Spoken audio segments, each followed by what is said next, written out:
ఈరోజు ఈ కార్యక్రమానికి సభాధ్యక్షత వహిస్తున్న మన మాజీ ఎమ్మెల్యే గారు క్రాంతి కిరణ్ గారికి, సంగారెడ్డి కాన్స్టిట్యుయెన్సీ ఎమ్మెల్యే గారు చింత ప్రభాకర్ గారికి, మన ముఖ్య అతిథి హరీష్ రావు గారికి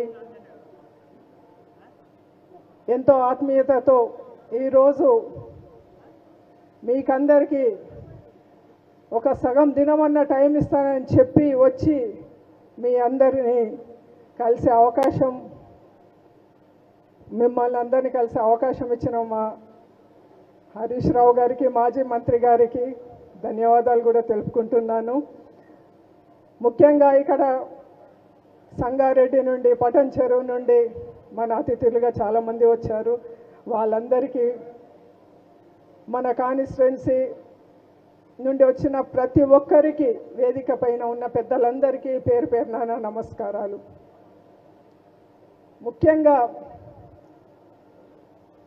ఒక చెడుపై విజయం సాధించి ఒక మంచికి దారి చూపించింది మన విజయదశమి. మనం మొన్ననే చేసుకున్నాం పండగ, దసరా పండుగ. ఒక చెడు మీద మంచిని చూపించడానికి, ఓటమి భయం లేకుండా ప్రతి మనిషి తన సంకల్పంతో, ధైర్యంతో ముందుకు పోతే విజయం సాధించవచ్చు అని మనకు తెలిసే విధంగానే మనము ప్రతి సంవత్సరం విజయదశమి పండుగ చేసుకుంటున్నాం. అదేవిధంగా ఈరోజు ఇక్కడ ఈ కార్యక్రమానికి ఇంతమంది వచ్చారు అని అంటే ఆ విజయ బలం ఏందో ఇప్పుడు స్పష్టంగా మనకు కనబడుతుంది. బీఆర్ఎస్ పార్టీ తన నాయకత్వాన్ని కోల్పోలేదు, కోల్పోదు కూడా అనే ధైర్యం కలిగించేలా మీరందరూ వచ్చి ధైర్యాన్ని ఇచ్చారు. ఈరోజు ఈ అవకాశం మనకు కల్పించిన క్రాంతి గారికి ముఖ్యంగా ధన్యవాదాలు తెలియచేసుకుంటున్నాను. పదవులు ఉంటేనే మాత్రం కాదు, పదవులు లేకున్నా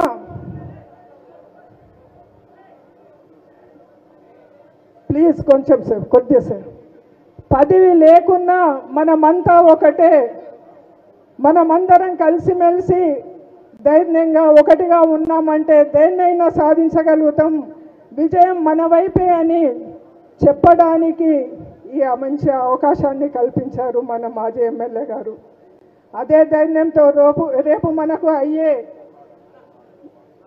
లోకల్ బాడీస్లో గ్రామ పంచాయతీలు, సర్పంచుల నుండి మొదలు పెడితే ఎంపీటీసీలు, జడ్పీటీసీలు, ఎంపీపీ, జిల్లా పరిషత్ చైర్మన్ కూడా మన వాళ్ళే అయ్యే విధంగా మీరంతా కలిసి కట్టుగా ఆ విజయాన్ని సాధిస్తారని కోరుకుంటూ ప్రతి ఒక్కరికి దసరా శుభాకాంక్షలు తెలియజేసుకుంటూ ధన్యవాదాలు.